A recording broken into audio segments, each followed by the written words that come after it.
कहानी की शुरुआत में हम सैमसन को देखते हैं जो अपनी दुकान में बैठा शराब पी रहा था। वो पूरी तरह नशे में धुत हो चुका था और अपने ही गम में डूबा वो खुद को कोस रहा था। तभी कुछ गुंडे बदला लेने के लिए उसकी दुकान में घुस गए। सैमसन लड़खड़ा रहा था पर उसने हार नहीं मानी। एक ने उसकी पीठ पर जंजीर से वार किया, लेकिन दर्द सहते हुए भी सैमसन ने खुद को संभाला और पलटवार किया। सैमसन ने एक एक करके सभी हमलावरों को खत्म कर दिया। लड़ाई खत्म होने के बाद सैमसन बुरी तरह जख्मी हालत में जमीन पर बैठा हाँफ रहा था। और फिर हमें बताया जाता है कि आखिर क्यों ये गुंडे उसके पीछे पड़े थे। बात है 6 महीने पहले की। एक अंधेरी रात में जब शहर अपनी चकाचौंध में खोया हुआ था, सैमसन ने एक नाइट क्लब के दरवाजे पर कदम रखा। ये क्लब बाहर से जितना रंगीन और चमकदार दिखता था, अंदर से उतना ही डार्क और भयानक था। यहाँ मासूम बच्चों की खरीद फरोख्त होती थी, एक ऐसा गुनाह जिसने सैमसन की जिंदगी को बर्बाद कर दिया था। सैमसन जो कभी स्पेशल फोर्सेस का एक स्किल्ड सोल्जर हुआ करता था, अब एक बागी बन चुका है। उसकी जिंदगी का एक ही मकसद था, उन वहशी दरिंदों को मिटाना जो मासूम बच्चों की जिंदगी से खेलते थे। उस रात सैमसन भेस बदलकर चाइल्ड ट्रैफिकिंग के सबसे खतरनाक माफिया से मिलने आया था, जिसने कई बच्चों को अपने चंगुल में फंसा रखा है। उसकी निगाहें एक छोटे लड़के विक्टर पर टिकी थीं, जिसे वो किसी भी हालत में बचाना चाहता था। उन दोनों के बीच सौदेबाजी शुरू हुई और सैमसन ने उसे उस लड़के के बदले एक भारी रकम ऑफर की। इतने पैसे देखकर गैंग लीडर की आंखें चमक उठी। वो सैमसन के ऑफर से बेहद खुश नजर आ रहा था, लेकिन उसे क्या पता था कि जिस आदमी को वो मामूली कस्टमर समझ रहा था, वो मौत बनकर उसके दरवाजे पर खड़ा है। सैमसन ने जैसे ही कैश का बंडल मेज पर रखा, अगले ही पल उसने अपनी जेब से तेज धारदार चाकू निकाला और बिजली की रफ्तार से दुश्मनों पर टूट पड़ा।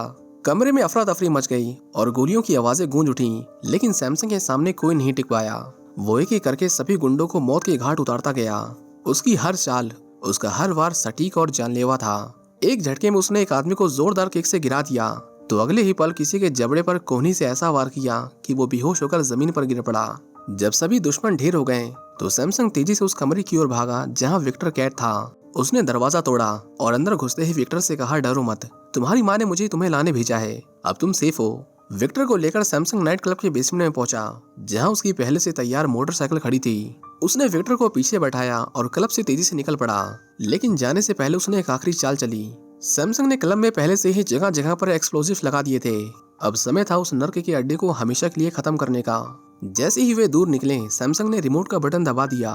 अगले ही पल एक जोरदार धमाका हुआ और पूरा क्लब आग की लपटों में झुलस गया। सैमसन ने चैन की सांस ली, क्योंकि उन वहशी दरिंदों का अड्डा पूरी तरह से तबाह हो चुका था। लेकिन उसकी खुशी ज्यादा देर तक टिक नहीं सकी। कुछ ही घंटों बाद सैमसन को पुलिस डिपार्टमेंट से एक फोन कॉल आया। जब वो एक्सीडेंट की जगह पर पहुंचा तो उसका सामना इंस्पेक्टर स्टीव से हुआ, जो गुस्से से तिलमिलाया हुआ था। उसने कहा कि क्या तुम जानते हो कि तुमने क्या किया? तुम्हारी लापरवाही की वजह से कई मासूम बच्चे भी उस आग में जलकर मर गए। पता चलता है कि सैमसंग ने क्लब को डिस्ट्रॉय करने में इतनी जल्दी कर दी थी कि वो ये भूल गया था कि वहाँ सिर्फ गुनहगार ही नहीं बल्कि मासूम बच्चे भी थे। उसकी आंखों में उन मासूम बच्चों की तस्वीरें घूमने लगीं, जिनकी मौत का वो जिम्मेदार था। सैमसन को अपने किए का इतना पछतावा हुआ कि उसने रिजाइन कर दिया और गुमनाम जिंदगी जीने लगा। इसी तरह 6 महीने बीत जाते हैं। सैमसन ने अपनी पुरानी जिंदगी को हमेशा के लिए अलविदा कह दिया था। अब वो एक बुचर शॉप में काम करता है। हर सुबह सूरज निकलने से पहले वो बाजार जाता, सबसे ताज़ा मीट खरीदता और फिर दिन भर उसे काटने और बेचने में लगा रहता। बाहर से दिखने पर उसकी जिंदगी अब नॉर्मल लगती थी, लेकिन अंदर ही अंदर वो अभी भी जल रहा था।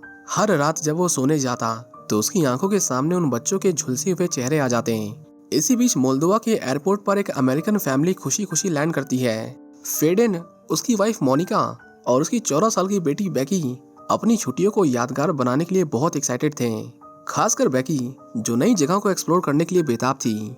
लेकिन किसी को भी अंदाजा नहीं था कि उनका यह सफर जल्द एक डरावना मोड़ लेने वाला है।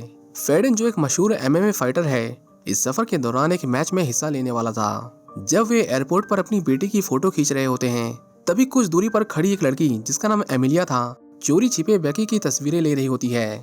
होटल पहुंचने के बाद बेकी अपने फादर से पूछती है कि क्या वो बालकनी जाकर मोबाइल का सिग्नल चेक कर सकती है। फेडेन, जो टीवी पर एमएमए फाइट्स देखने में बिजी था, लापरवाही से हामी भर देता है। बैल्कनी पर बेकी की नजर सामने वाली बैल्कनी पर खड़ी एमिलिया पर पड़ती है। एमिलिया मुस्कुराकर बड़े दोस्ताना लहजे में कहती है कि लॉबी में नेटवर्क ज्यादा अच्छा आता है। बेकी उसके सुझाव को हल्के में लेती है और अंदर चली जाती है। कुछ समय बाद फेडेन जब अपनी बेटी को बुलाता है तो कोई जवाब नहीं आता। बेचैनी बढ़ते ही वो बालकनी की ओर जाते हैं और पाते हैं कि वहाँ सिर्फ बेकी का लैपटॉप पड़ा हुआ था। वो तुरंत उसे कॉल लगाते हैं, लेकिन कोई जवाब नहीं आता। मोनिका, जो इस बीच बाथरूम में थी, उसे भी बेकी ने कुछ नहीं बताया था। अब फेडेन का दिल घबराने लगता है। पूरे होटल में बेकी की तलाश की जाती है, लेकिन उसका कोई नामो निशान नहीं मिलता। होटल के सीसीटीवी फुटेज खंगाले जाते हैं, पर कोई ठोस सबूत हाथ नहीं लगता। घबराहट और डर से बेहाल फेडन मीडिया का सहारा लेता है। एक फेमस फाइटर होने की वजह से बेकी के लापता होने की खबर तेजी से पूरे शहर में फैल जाती है। इसी बीच बुचर शॉप पर काम करने वाला सैमसन न्यूज चैनल पर बेकी की खबर देख रहा होता है। तभी फेडन और मोनिका उसकी दुकान पर पहुंचते हैं। उनकी आंखों में बेबसी और दर्द साफ झलक रहा होता है। वे बताते हैं कि अमेरिकन एम्बेसी ने उन्हें सैमसन के पास भेजा है, ये कहकर कि वो उनकी मदद कर सकता है। लेकिन सैमसन उनके सामने अपने हाथ जोड़कर कहता है कि मैं सिर्फ एक आम आदमी हूँ, तुम लोग गलत जगह आ गए हो। मोनिका, जो खुद पुलिस में काम कर चुकी है, उसकी गर्दन पर एक स्पेशल टैटू देख लेती है। ये कोई मामूली टैटू नहीं था, बल्कि एक सीक्रेट पुलिस डिपार्टमेंट का साइन था। मोनिका को तुरंत समझ में आ जाता है कि सैमसन जितना सीधा दिखता है उतना है नहीं, वो कुछ छिपा रहा है। फेडन और मोनिका उसे मनाने की पूरी कोशिश करते हैं। वो यहाँ तक कि उसे एक बड़ी रकम का ऑफर भी देते हैं, लेकिन सैमसन फिर भी मदद करने से इनकार कर देता है। यहाँ उसके चेहरे पर बीते हुए अतीत का दर्द और पश्चाताप साफ झलक रहा था। रात को जब सैमसन अपनी दुकान बंद करके घर जा रहा था, तो उसे एक जाना पहचाना चेहरा दिखाई देता है।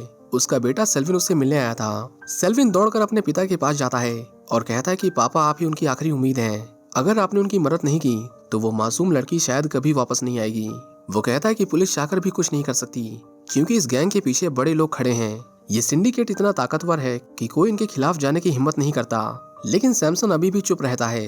बेकी को गायब हुए कई दिन बीत चुके थे, लेकिन फेडन ने हार मानने से इनकार कर दिया था। वो शहर की गलियों में भटकता हुआ हर उस आदमी से पूछताछ कर रहा था जो उसे रास्ते में मिलता है। आखिरकार वो एक बार में पहुंचा, जहां उसने अंदर बैठे लोगों को बेकी की तस्वीर दिखाकर उसके बारे में पूछताछ शुरू की। लेकिन मदद करने के बजाय कुछ शराबी लोग उस पर हंसने लगे। उनमें से एक ने उसका मजाक उड़ाते हुए कहा कि कैसे बाप हो तुम, अपनी बेटी की हिफाजत भी नहीं कर पाए। उनकी बातें सुनकर फेडन का गुस्सा फूट पड़ा और उसने उन लोगों पर हमला कर दिया। लेकिन वो अकेला था और सामने कई लोग। जल्द ही उन बदमाशों ने उसे बुरी तरह पीट दिया। वो उसे मारने ही वाले थे कि तभी अचानक अंधेरे में काला नकाब पहने शख्स सामने आया। उसने बिजली की फुर्ती से फेडन पर हमला करने वालों को धाराशाही कर दिया। कुछ ही पलों में सारे गुंडे जमीन पर पड़े करहा रहे थे। लड़ाई खत्म होते ही नकाबपोश शख्स ने अपनी पहचान उजागर की और पता चला कि ये कोई और नहीं बल्कि सैमसन था, जो छुपकर फेडन का पीछा कर रहा था। सैमसन उसे अपनी बुचर शॉप पर ले गया और उसकी चोटों का इलाज किया। फेडन ने एक बार फिर से उसे बेकी को ढूंढने में मदद की गुहार लगाई। इस बार सैमसन ने हामी भर दी, मगर एक शर्त पर कि वो अकेला काम करेगा और कोई इस केस में दखल अंदाजी नहीं करेगा। बेकी को बचाने की आखिरी उम्मीद देखते हुए फेडन ने उसकी शर्त मान ली। अगली रात सैमसन ने अपनी मिशन की शुरुआत की। वो एक मशहूर बिजनेसमैन लूकस के घर पहुंचा। लूकस वो पहला शख्स था जिसके शक के दायरे में था। एक कुरियर डिलीवरी बॉय का रूप लेकर सैमसन ने सिक्योरिटी गार्ड्स को चकमा दिया और अंदर चला गया। गेट पर खड़े गार्ड्स को चुपचाप बेहोश करने के बाद उसने एक रिमोट कंट्रोल कार का इस्तेमाल किया जो खुद ब खुद चल रही थी, जिससे बाकी गार्ड्स का ध्यान भटक गया।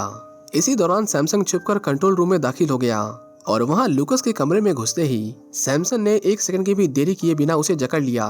उसने उससे पूछा कि बेकी कहाँ है, लेकिन लूकस ने खुद को बेकसूर साबित करने की कोशिश की और कहा कि मुझे नहीं पता। लेकिन सैमसन को उसकी बातों पर भरोसा नहीं था। उसने धमकी दी कि या तो सच्चाई बता दो या मैं लौटकर तुम्हारा खेल खत्म कर दूंगा। लूकस के चेहरे पर हल्का डर झलकने लगा और जैसा कि सैमसन ने सोचा था, लूकस ही असली गुनहगार निकला।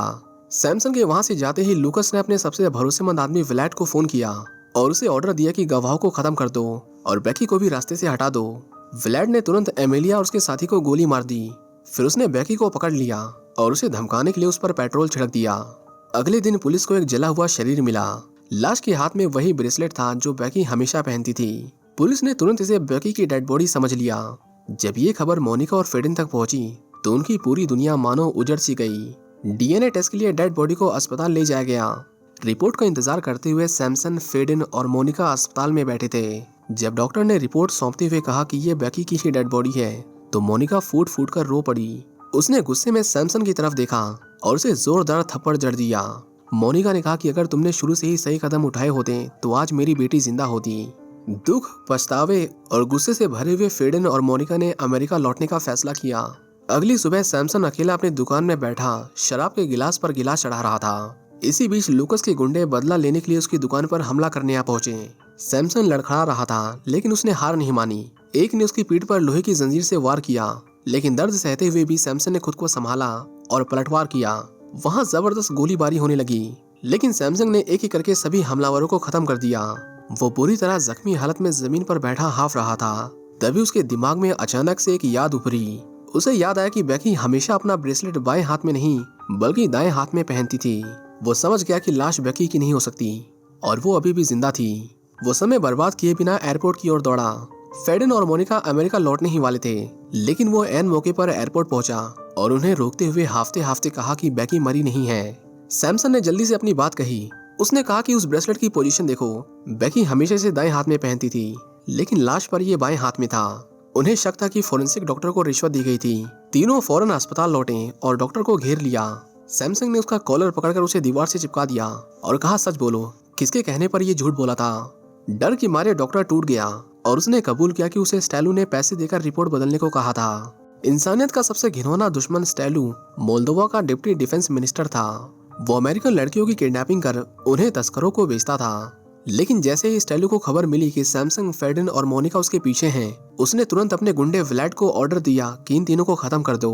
सैमसंग जानता था कि स्टैलू अब किसी भी हद तक जा सकता है। उसने फेडेन और मोनिका को एक सीक्रेट ठिकाने पर छिपाया और अपने पुराने हथियार निकाले। इसी बीच बेकी को एक अनजान जगह पर बंदी बनाकर रखा गया था। एक दिन पहरेदारों की लापरवाही का फायदा उठाते हुए बेकी ने किसी तरह अपना मोबाइल छीन लिया और अपने पिता को फोन मिला दिया। फेडेन और मोनिका तुरंत लोकेशन ट्रेस करने में जुट गए, लेकिन उन्हें नहीं पता था कि ये सब एक साजिश थी। फेडेन और मोनिका सीधे जेल की ओर रवाना हो गए, जहां उन्हें लगा कि उनकी बेटी को रखा गया है। सैमसन ने उन्हें रोकने की कोशिश की, लेकिन उन दोनों को सिर्फ अपनी बेटी दिख रही थी। उन्होंने सैमसन की बात अनसुनी कर दी और जेल के अंदर घुसने का रास्ता तलाशने लगे। फेडेन ने गार्ड को दबोचकर चुपचाप बेहोश कर दिया और दोनों अंदर दाखिल हो गए। वो एक पहरेदार का पीछा करने लगे क्योंकि वो किसी लड़की को ले जा रहा था, लेकिन वो लड़की बेकी नहीं थी। ये सब फेडेन और मोनिका को फंसाने का जाल था। जैसे ही उन दोनों को चारों तरफ से घेर लिया गया, सैमसंग अचानक काली परछाई की तरह सामने आया और एक ही झटके में उसने गार्ड्स को ढेर कर दिया। तीनों लोग जेल के अंदर दौड़ पड़े, लेकिन जब उन्हें एक लड़की दिखी तो वो बेकी नहीं थी। वो कोई दूसरी लड़की थी जिसे इसी गैंग ने किडनैप किया था। मोनिका ने उस लड़की को भरोसा दिलाया कि हम तुम्हें यहाँ से निकालेंगे और उन्होंने उसे आजाद कर दिया। लेकिन इससे पहले वो आगे बढ़ते भारी हथियारों से लैस गुंडों ने उन्हें घेर लिया। सैमसन ने तुरंत एक स्मोक ग्रेनेड फेंका जिससे धुआं फैल गया। धुंध में छिपकर सैमसन ने एक एक करके सभी गार्ड्स को खत्म करना शुरू किया। कैमरे पर ये सब देखते ही व्लाड ने और ज्यादा सोल्जर्स भेजने का ऑर्डर दे दिया, लेकिन सैमसन, फेडेन और मोनिका पीछे हटने वालों में से नहीं थे। तीनों ने अपनी पूरी ताकत झोंक दी और एक एक करके स्टैलू के भेजे गुंडे ढेर हो गए। ये देखकर व्लाड ने अपनी स्ट्रेटजी बदलने का फैसला किया। उसने अपने आदमियों को पीछे हटने का ऑर्डर दिया और फिर फेडेन से बात करके एक सौदे की पेशकश की। उसने कहा कि अगर फेडेन अपनी बेटी को वापस चाहता है तो उसे बदले में उस लड़की को लौटाना होगा जिसे उन्होंने अभी अभी बचाया था। ये एक सीधा धमकी भरा अल्टीमेटम था। अगर फेडेन ने इस डील को एक्सेप्ट नहीं किया तो व्लाड बेकी को मार डालेगा। अपनी बेटी की सुरक्षा देखते हुए उन्होंने अपने मन से सौदे के लिए हामी भर दी। उसे शक था कि ये भी व्लाड का कोई नया जाल हो सकता है, इसलिए उसने एक प्लानिंग बनाई कि वो दूर से इस अदला बदली पर नजर रखेगा और इस मौके का इस्तेमाल व्लाड के छिपे हुए स्नाइपर्स और मर्सनरी की सही लोकेशन पता लगाने के लिए करेगा। जब सौदे का समय आया तो व्लाड ने अपने आदमियों को सिग्नल दिया कि जैसे ही लड़की वापस मिले वे फेडेन और मोनिका को खत्म कर दें।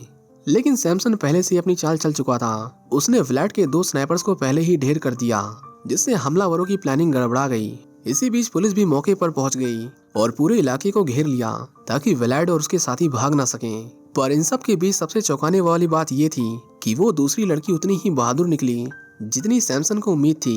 दरअसल सैमसन ने उसे छिपाकर एक पिस्तौल दी थी ताकि जरूरत पड़ने पर वो अपनी रक्षा कर सके, और वो घड़ी जल्द ही आ गई। जैसे ही व्लाड को लगा कि वो जीत गया, उस लड़की ने मौका देकर पिस्तौल निकाली और सीधा व्लाड के सिर पर गोली दाग दी। व्लाड के मरते ही पुलिस ने तेजी से कार्रवाई की और सभी अमेरिकन लड़कियों को, जिन्हें व्लाड और उसके गिरोह ने कैद कर रखा था, सुरक्षित बाहर निकाल लिया। अगले दिन सैमसन और उसका बेटा सेल्विन, फेडेन, मोनिका और बेकी को एयरपोर्ट तक छोड़ने गए। ये परिवार जो अभी भी उस भयानक एक्सपीरियंस से उभरने की कोशिश कर रहा था, सैमसन की मदद के लिए दिल से आभारी था। बेकी, जिसे सैमसन की बदौलत दूसरी जिंदगी मिली थी, उसने उसे गले लगाकर अलविदा कहा।